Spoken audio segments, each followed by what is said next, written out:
Hey, we're joined today on the sideline by the Fieldhouse fitness director, Got it Donnie right Smith. Got to get it all out. Donnie, welcome to the sideline with us.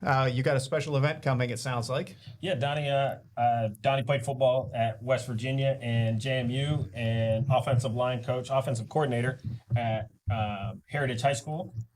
He's got an event. It's an O-line clinic. So tell us a little bit about that clinic coming up, Donnie. So first of all, I wanted to have my helmets because I know we have a nice display in here, and mine have a little battle torn a little bit on the front there. But yes, we're having, it's called O-Line Summit next Monday, so July 28th at 5:30 here at the Fieldhouse, with myself. Like Zack said, I'm offensive coordinator. This will be my 10th year coaching high school football.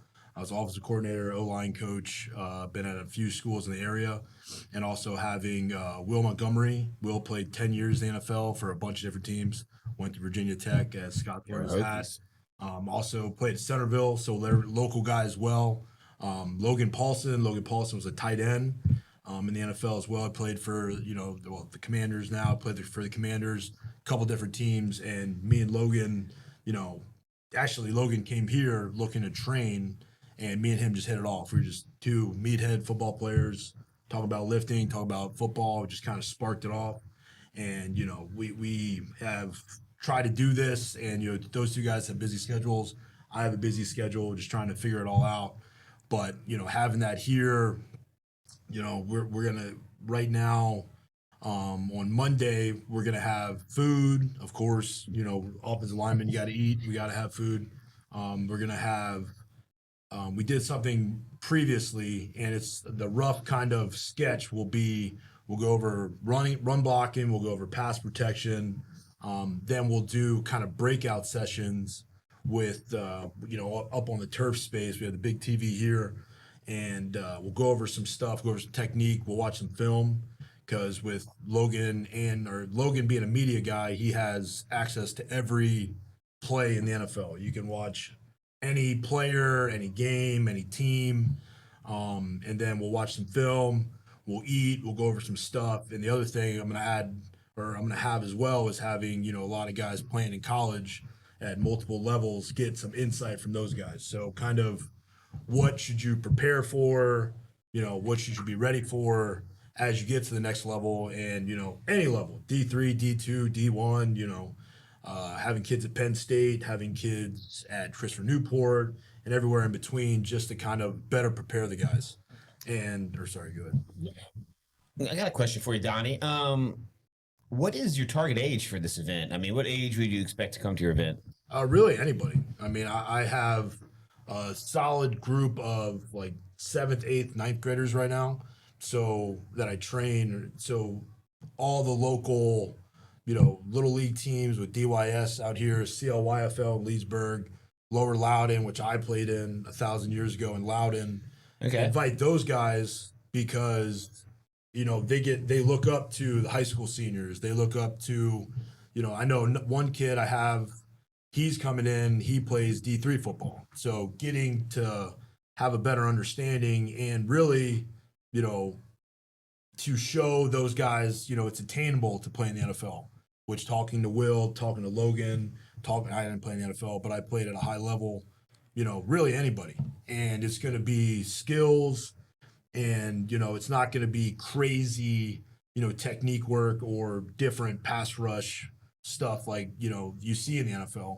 So it's going to kind of be information for everybody. All right, great. We've talked about this. We've geeked out on football a lot about it. Where did you kind of get this idea? I know you've gone to a couple different clinics, so tell us a little bit about where you got the idea for this and what made you want to do it here. I got the main idea from, being in the area, being around the area, and growing up here. There's 20 schools in Loudon. There's 20 schools in Fairfax. You have, the Commanders. You have the Ravens. Maryland's not that far away. A lot of local, ex-Redskins still live in the area. And, kind of was like, well, what could we do? And then I had the privilege to go to what's called O-Line Masterminds in Dallas, Texas. And it kind of sparked my idea with what Duke does, a guy named Duke Manyweather and Lane Johnson run that. I was kind of like, wow, like obviously that's on a very different scale because it's NFL, All Pro, Hall of Famers, and it kind of sparked my idea, and we kind of loosely based on what they do because essentially it's the same thing. He'll have speakers, he'll have he calls the Hall of Fame Legend Panel, and kind of have guys just give their knowledge because at the same time, I mean, really, when I was 15, 16, 17, like I would have died to go to something like this. Like I would, I ate, slept, ate, drank football 24/7. And to be in a room with two guys that played 20 years in the NFL, like, yeah. So giving that opportunity to these kids, and, football starts in 2 weeks. We have practice starting August 4th, to get that going. But, using kind of their template and adding what we can kind of do here with, the stuff I have as far as training goes, to help the community. Perfect. I don't think you mentioned it yet. What's the cost to attend this and kind of what's included with that? So it's $30. With that, you're getting a T-shirt, essentially something like this. It's going to say O-Line Summit on it. It's going to say gas station ready on the back. You're going to get food, and I mean, essentially that's the cost. I mean, for me, eating dinner is about $30. So it sounds like a hell of a deal, Donnie. So, $30 for all that. So with that, essentially, we're just going to pay for the food and your T-shirt. Hey, we need to know the story about Gas Station Ready because we all know it because you've told us. So on the back of these shirts, it says Gas Station Ready. And give it to us, Donnie. Why does it say Gas Station Ready? Ready? So I know this is a family program, so I'm going to give this as PC as I can. So essentially, Gas Station Ready is a quote from a guy who runs an account called Jailhouse Strong. And it's not, jailhouse, whatever. But he has a saying, Gas Station Ready. And I'm like, well, what does that mean? It essentially means if you're at a gas station late at night or, randomly and this guy walks up and he's trying to steal your car, he's trying to take your stuff, you're ready to essentially put your foot in his you-know-what. So essentially, you're ready to go at all times. And that's essentially what it means without using any bad words or saying anything bad. But essentially, at a moment's notice, you're ready to go. That's a pretty good PC definition Boom. from you, Donnie. I appreciate that. Yes. Grant's going to throw the QR code up on the screen. So if you guys are interested in signing up, go ahead and follow that link and get yourself registered for the O-Line Summit, Monday, July 28th, 5:30 at the Fieldhouse. Yep. Till about we'll have till probably 7:30, 8 o'clock, but we'll have a little structure. And two, if you want to stick around and talk about whatever, or pick my brain, Logan's brain, Will's brain, or talk amongst each other. And two, we didn't mention this. It's open for coaches as well. Like any local coaches want to come, like same thing, kids, coaches, anybody that likes offensive line, coaches offensive line, or just wants, learn and be in a group of people trying to get better. It's open for you. It would seem to me that'd be benefit to not just offensive line coaches, but even like our little league at CY football to get those coaches in here. Oh, yeah. Just to watch how professionals handle young players. Well, I mean, I think, too, all of us, anybody essentially all played Little League at some point. Like, you played whatever. For the most part, you started out, so what kind of you need.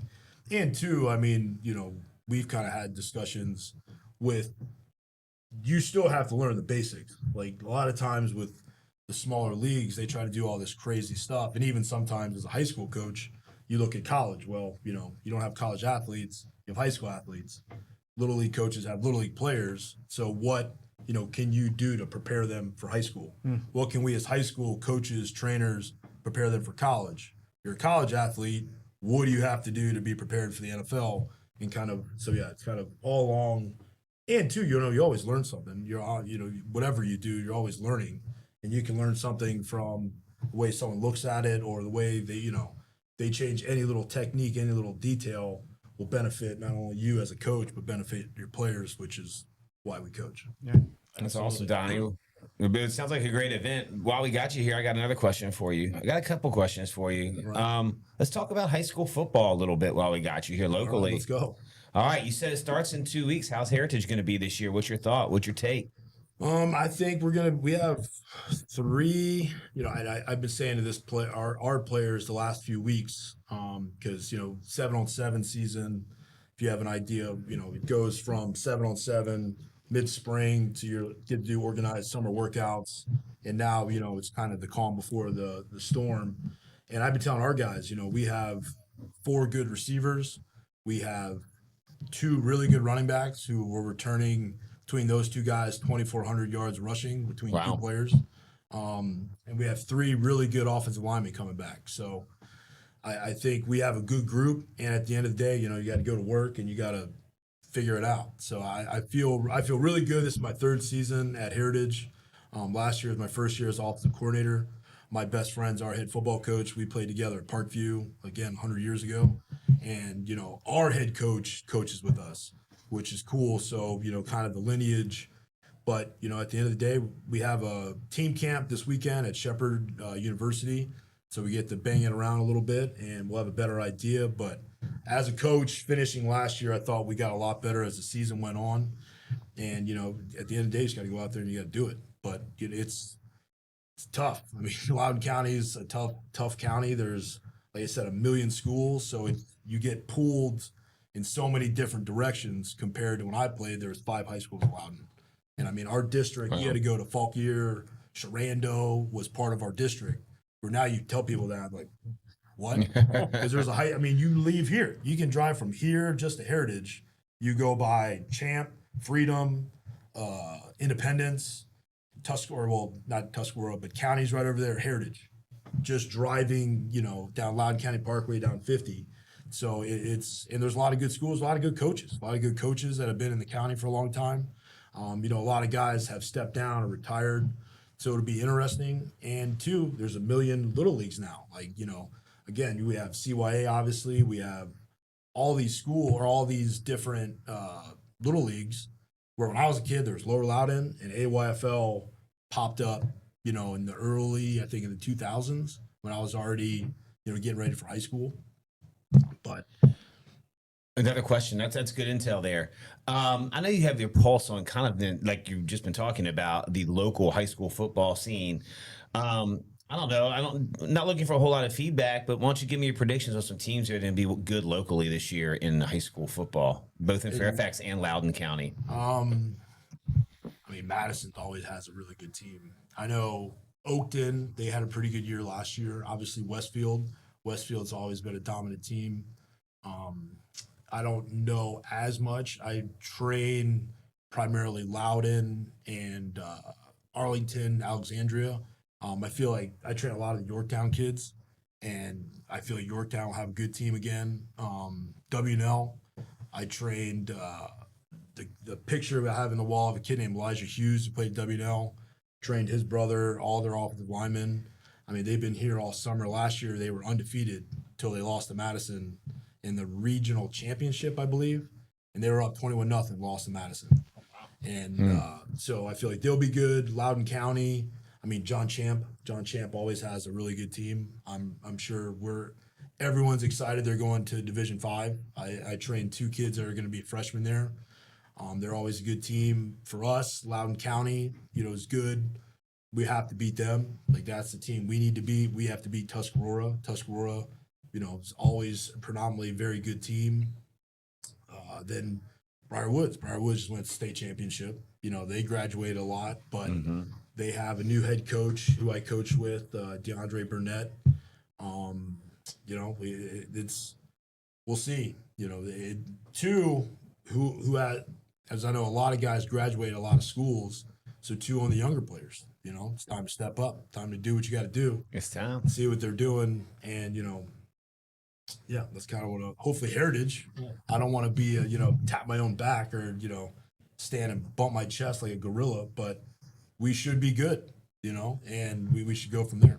Speaking of younger kids, I know you said this is your 3rd year. You kind of started off with some younger kids. You've kind of watched those kids develop. You didn't have a lot of the upperclassmen throughout this time, so it's about that time those young kids are your upperclassmen and give you a chance. So I see where the bright spots could be. Without patting your chest, what's a prediction? Heritage record this year? Oh, man. I know I can get an honest answer from you. You're not going to be up here saying 10-0. No. Yeah, but you don't want to. Do you really want to do that? Do you really want to say that you're going to have losses too? Yeah, you might. I don't know. Here, I'll give you the coach's answer. We have to beat Light Ridge week 1. That's, I'll give you the Saban, Bill Belichick. You never know. I played at West Virginia for Coach Rodriguez, And Coach Rod's biggest thing, he's back in West Virginia, but the one thing he always preached, this is the biggest game of the year. So doesn't matter what we do week 10 if we can't beat Light Ridge week 1, which again, they're Division 5, they're a division above us, and kind of some bragging rights obviously over here because they're right across the road. Got to beat them. So once we beat them, we'll hopefully be 1-0, and Then you worry about next then week. we worry about who we play next, which I believe we play Millbrook week 2. So yeah, just worried about Light Ridge. We're really worried about Shepherd. I'm worried about getting to Friday and getting there and having good practices and lining up and having some fun. Who doesn't want to go someday for 3 days just worry about football? That's what I'm looking forward to. Absolutely. Excellent. Well, we're excited for it. We'll be here taking footage of it, so we'll be able to show it off later. So, good luck with all that, Donnie. Good luck with the season. Thanks for Appreciate it. joining us. Thank you Thanks for for having coming out. us or having me. I appreciate it.